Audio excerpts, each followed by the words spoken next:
smooth lang yung process ng immigration namin ngayon dito sa Macau. As in, scan lang ng passport.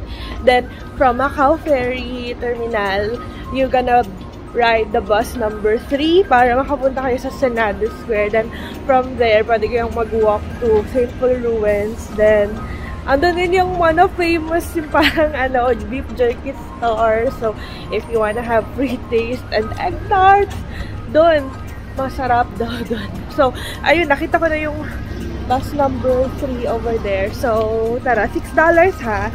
They accept Hong Kong dollars, but in Hong Kong, they cannot accept Macau Pataka. Iba yung currency dito. Parang ang exchange rate is $1 HKD is 1.03 Macau Pataka. And tawag dito, no change. Kaya dapat kung magkano yung mo, dapat may barya ka ng ready. So, this is the famous Senado Square, if I am not mistaken. Ayan, diba? The building looks different, the architectural, because Macau has been colonized before by the Portuguese. That's why yung mga signage din nila dito, like dito, Santa de Casa Misericordia is in Portuguese. Ito. Alam mo, hindi ko na masyadong na-research tong Macau na to. Ang technique ko na lang kung saan bumaba yung maraming tao. Yun, o di tama naman, di ba? Nakarating tayo dito. Ito yan. Ito na yung parang Senado Square. Ito yung mga picture. Ito na yung parang famous na, Largo de Senado.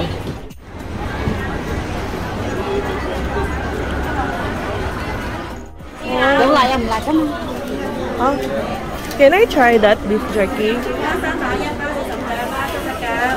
You gonna try that? Yeah. Good. Turo ka lang. Fairness, ha? Sarap?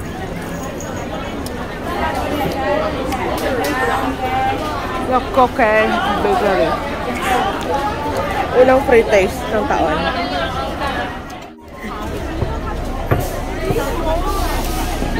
Nandito yung mga Instagrammable. Tama. Largo de Senado. Ito nga yun. Pwede kang ito yung parang picture talaga, yung mga buildings. Kaso ang dami talagang tao. May mini market din sila dito.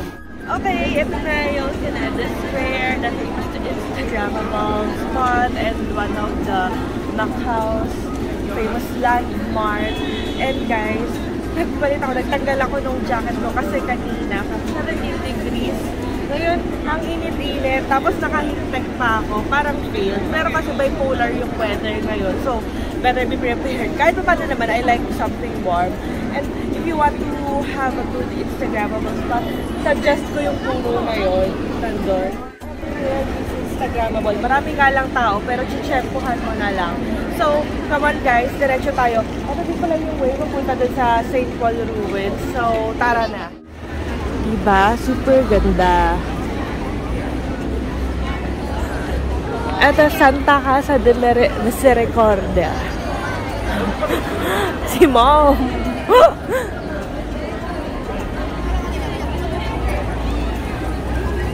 May Watsons dito. Pero, I think same lang ng nasa Hong Kong. Ayoko na rin mag-check kasi kulang kami sa time. Super late na nga kasi kami nakapunta dito eh. This lanterns. Para kasi it's Christmas season na. Depende sa season kung ano yung nakasabit dito. Before kasi Chinese New Year ako pumunta and Halloween. So, yun yung theme nila. Maganda rin to paggabi kaso hindi ko na maaabutan.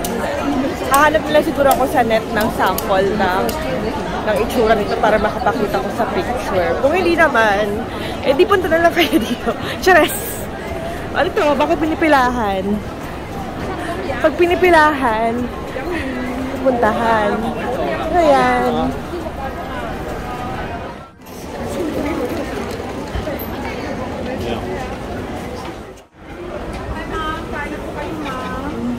Thank you.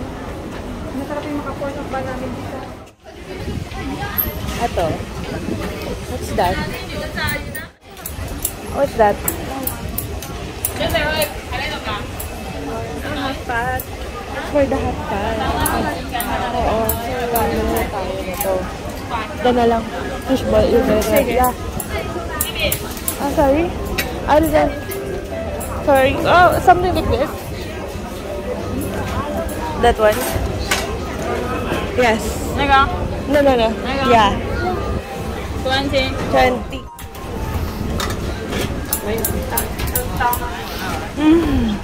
Smells good.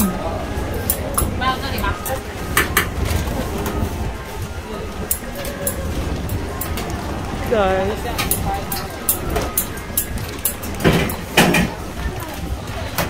Ayun, so pinapakaluan na ni ate. Kung ano man yan. Please comment down below, please. Tengok lah.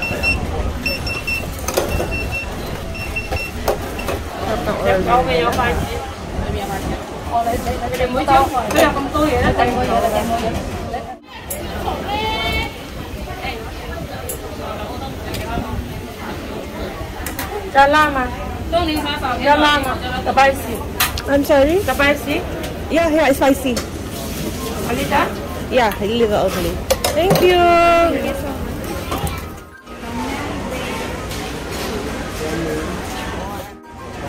Ayan na. Ito try na namin tong, I don't know if, basta something like, look like squid, fish ball sa atin. Pero iba naman yung texture. Tikman mo ma. Kumusta? Ano yan? Fish ball? Fish ball? Saan mo nga kung fish ball? Parang chicken curry. Yung spice? Sabaw? Yung sabaw? Fish ball? Per fish ball. Ah, fish ball na. Chicken curry. Na chicken curry. O sige. Ewan ko kung parang sa chicken curry. Hindi nga, tigman natin. Mainit ba? Mainit, langhang.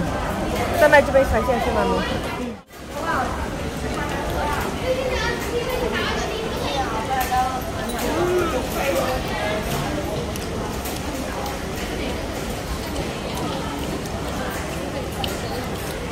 Curry sauce nga. Ha? Akala ko nga something sweet eh, di ba? Di ba chicken curry? Ha? Chicken curry. Parang curry nga. Guys, actually hindi ko ito talaga alam. So, hindi rin sila marunong mag-English. Kaya parang, alam mo yun? Hindi ko alam nga daw dito. Parang, tastes like fish ball sa atin sa Pilipinas. Pero yung sauce niya talaga, hindi Indian curry yung lasa. Hindi particularly chicken curry. Basta curry siya na malalasa yung spice niya. So, kain muna kami guys. In fairness, okay kasi mainit siya sa chan kahit ano. Finger food muna kasi marami pa naman tayong dadaanan na mga food. Mag-kapayt pa tayo, mag-beef jerky pa tayo dito. Tapos kung ano pa, update ko na lang ulit kayo later. Kakain muna kami. Ayan, this restaurant.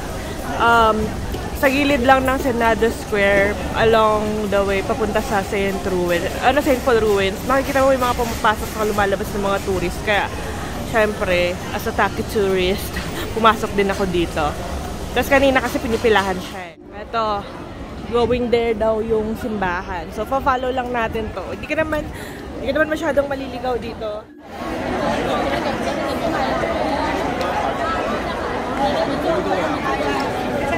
Yung mga baka musok ako, wala. So, ito.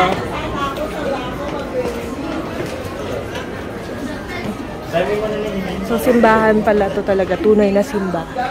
Mag-pray tayo ng very, very light.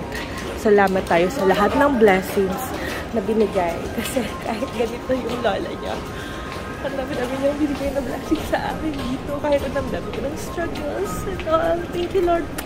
Love you all.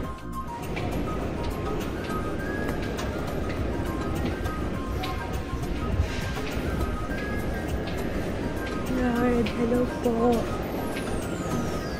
Mama Mary. So pretty naman ng Mama Mary. Oh, hello.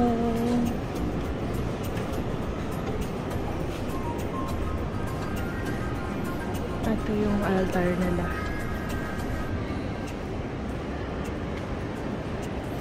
Ay, thank you po, Lord, sa lahat ng blessings today.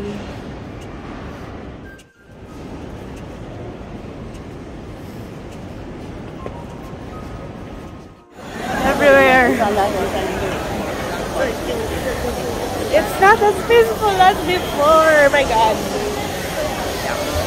Oh my God. Ano, pre-pandemic era is back. Ang dami na uling tao. Journey. Okay, thank you. From this store.